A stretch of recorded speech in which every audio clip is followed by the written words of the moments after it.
هغه به استعداد هم دومره کمزوري چې په وفاق امتحان کې به اخر طرف نه په اول نمبر راځي، مقبول به راځي، جيد جدا به هم نه راځي، مقبول به راځي. کلامي جانان مني کی کله یو قسمه ویښتانی جوړ کړي، کله بل قسمه، کله یو سټایل کې ویډیو باندې جوړي، کله بل سټایل کې. دغه طلحه دغه مردار بچی ته 1 لک روپۍ چیلنج در کومه چې تنه خپل دغه ټول مړی او ژوندې ټول را جمع کا کدی د وفاق پر رزلټ کې راته وښودل چې زه فیل شوم 1 لک روپۍ انعام درله در کومه. که چېرته په خپل خبرو باندې دروغ په خپل خبرو کې دروغجنې د منافق بچیه بیا توبهګار شي د الله په دربار کې وجاړه. بسم الله الرحمن الرحیم. انتهایی واجب الاحترام حضرات، یقینا د سوشل میډیا په دغه لاره باندې 200 فالوورز لرونکي یو عالم چې اصل کې هغه سوچه سنډا دی او د عقیدې په اعتبار سره سوچه نجدي او یو بالکل احمق اجهل او سوچه خر دی چې د علماء کرامو په لباس کې هغې ځان پټ کړی دا او عوام او طلبه کرام دوکه کوي. یعنی طلحه بنوي په نوم باندې هغه یو 200 کسان 300 کسان هغه پیژني. هغه د شهرت په دغه چکر کې کله یو عالم پسې لګیا کیږي، کله بل عالم پسې لګیا کیږي، حتی چې 4 کال نه هغې په ما باندې اعتراضات کوله. اوس دغه عالم ته وایم چې دا سنډا غونډې کې سر دې نیولی دی بې غیرته انسانه، چې قرآن کې الله رب العالمین فرمایي یا ایها الذین آمنوا ان جاءکم فاسق بنبأ فتبینوا. خو دې قرآن دی آیت نه ستا په شان دی جهل او احمق او بے دینه او مردار منحوس شکل لرونکي انسان چرته خبر وي، بلکې ټول عمر دی په غیبت او په بهتان او په الزام او په ګړو وړو کې دی اخته شوی، ټول عمر په دې کې دی تیر کړی دا. ته د قرآن نه څه خبري؟ نو تحقیق دا قرآن درس دی. بیا رسول الله فرمایي کفا بالمرء کذبا ان يحدث بكل ما سمع، چې د انسان د دروغجن کېدو دپاره دومره کافی ده چې دی سنی بات هغه د مخکې شعر کی، یعنی د یو انسان د طلحه کېدو دپاره دومره کافی ده چې دی یو خبره واوري او مخکې بلا تحقیق هغه شعر کی. بل دی ځان ته مفتی هم وایي. نو آیا د رسول الله صلی الله علیه وسلم دغه حدیث د نجدي بچی تا نه وکتلی چې رسول الله صلی الله علیه وسلم 1400 کاله مخکې فرمایلی و که ته عالم وي، ایمان درکې و، غیرت درکې و، ته دیوبندي وي، د اکابرینو په لار روان وي، نو تا خو به داسې کړی و چې یو انسان کې که یو غلطي هم موجود و تا به ورباندې پرده اچوو، بل خلکو ته به نصیحت کوي او په خپله د سرونه ډکي د مردار بچیه. دومره سخته لهجه دې دپاره استعمالوم چې 4 کاله نه د بې غیرته بچی دی ما پسې لګیا دی او خپل د ټولو خبرو کې یو غټه خبر دی دا کوي، وای دی په وفاق په امتحان کې د راسب طرف نه 1 نمبر راغلی، مطلب دا چې دا فیل شوی دا مقبول دی. نو زه دغه طلحه دغه مردار بچی ته 1 لک روپۍ چیلنج در کومه چې تنه خپل دغه ټول مړی او ژوندې ټول را جمع کا کدی د وفاق پر رزلټ کې راته وښودل چې زه فیل شوم 1 لک روپۍ انعام درله در کومه. که چېرته په خپل خبرو باندې دروغ په خپل خبرو کې دروغجنې د منافق بچیه بیا توبهګار شي د الله په دربار کې وجاړه. تا د رسول الله صلی الله علیه وسلم احادیث نه دی ویلي؟ آیت دینه خبر نه چې حقوق په 2 قسمه، یو حقوق العباد بل حقوق الله دی. چې کله ته یو انسان پسې خبره کوي، د یو انسان باندې تهمت لګوي، د یو انسان توهین کوي، دا خو ته د بل مسلمان حقوق العباد خیال نه ساتي. او چې کله هم ته یو مسلمان پسې غیبت وکي، که ته خانه کعبه کې هم منځونه کوي تر څو چې هغه انسان ته معاف کړی نه ته جنت ته نشي تللی. دې خبرو نه ته خبر نه ځکه چې جهل یا احمق خري په ټکو خو تا چېرته په قرآن او حدیث باندې نه پوهېږي. ولې د رسول الله صلی الله علیه وسلم د معراج واقع تا نه وکتلی؟ ولې هغه د نظر نه ده تیر شوی؟ خو معلومیږي چې ته خري که نه دی کتلی.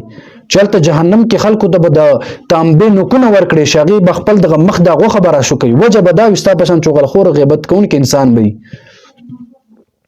لیکن حیا عزت او غیرت درکې نشته. د مسلمانانو توهین کول، په بل مسلمان باندې د شهرت په دغه چکر کې بل مسلمان باندې الزام لګول، او کله یو انسان پسې لګیایي کله بل عالم پسې خبرې کوي. اصل کې مسله دا ده چې 4 کاله مې درته صبر وکړو، ما در پسې بالکل دا لفظ مې نه کولاوله، ته څوک دې پیژنې هم نه، وس هم د خلکو لیدلی هم نه دی. که نه که هر چا ولیدو ټول به دا چې دا انسان دی که الله رب العالمین د انسان په شکل کې یو سنډا پیدا کړی دی، د سنډا غوندې کې د سد دی نیولی دی، د چندغ غوندې کې خوله دی نیولی ده، او د شیطان غوندې کې دماغ او ذهن دی نیولی.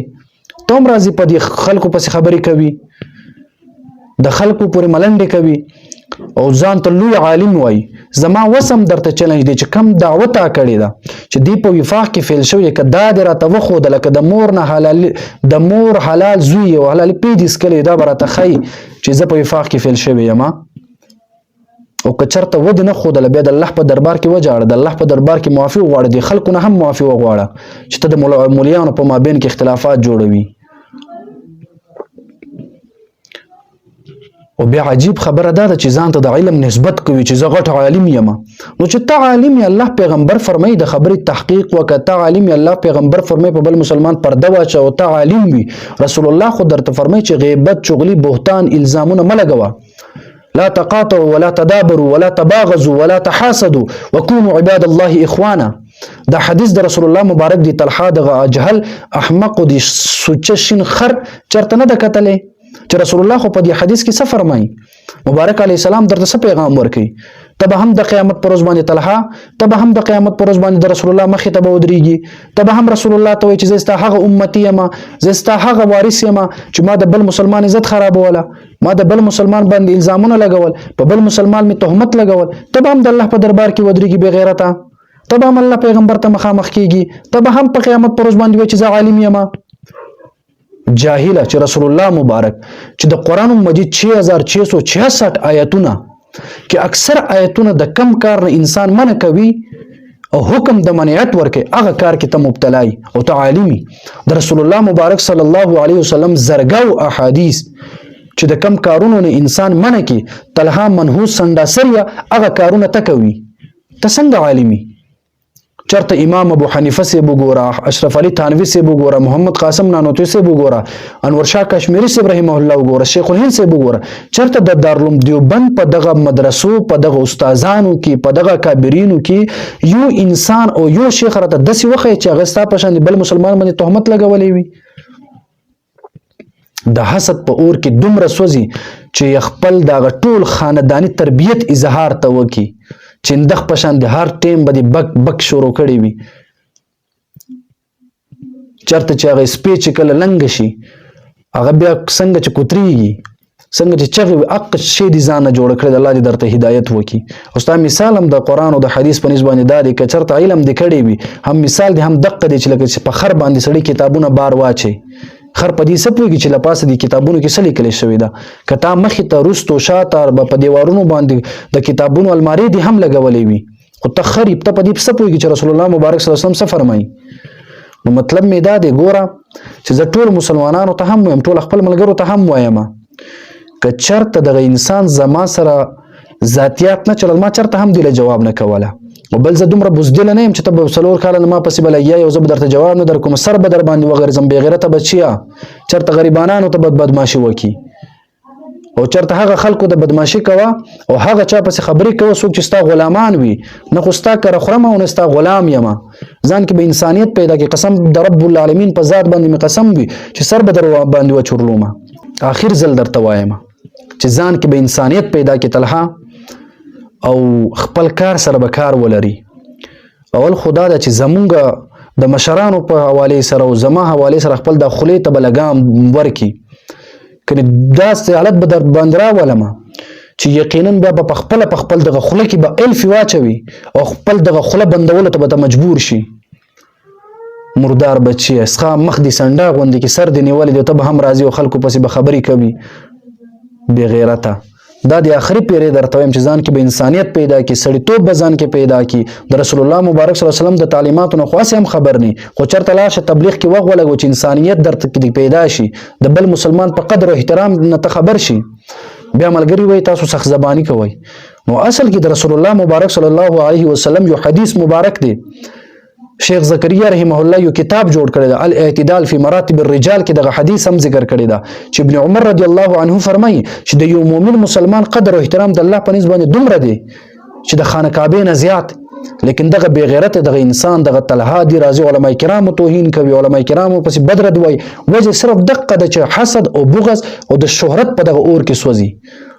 نو چې ته عالم پسې بدر دوای طلحه او ته مولیانو سپکوالی کوي ستا خاتمه خو هم په ایمان باندې نه کیږي قسم د الله رب العالمین په ذات که چېرته علماء حق پسې د بیا دغه شانې خوله کولاو کړله خپل ایمان باندې ویرېږي الله به دې په قبر کې هم دا مخ د قبلې نه به دې واوړي که چېرته د علماو دومره توهین او سپکوالی تا وکړو او زه بیا بار بار درته وایم چې کومه خبره دې کړې ده فوراً به ته معافي غواړي چې کوم الزام دې لګولی دی زما د عزت خرابولو کوم کوشش دې کړی او دا دروغ دې ویلی دی ستا به ټول عمر په دې دروغ کې تېر شوی چې تا وی چې دې په وفاق کې فیل شوی دا به راته ښایي که دې وښودله 1,00,000 روپۍ درله انعام در کومه که دې ونه ښودله نو بیا خپل دغه کذابیت باندې اقرار وکړه د مردار بچیه انسانیت به ځان کې پیدا کړي آخري ځل درته وایم الله رب العالمین دې ستا غوندې کې دغه منحوس دغه سنډاسرو دغه انسي شیطانانو دې الله رب العالمین ستاسو دغه فتنونو دغه علما کرام په خپل امان کې وساتي الله دې تاسو ته هدایت وکړي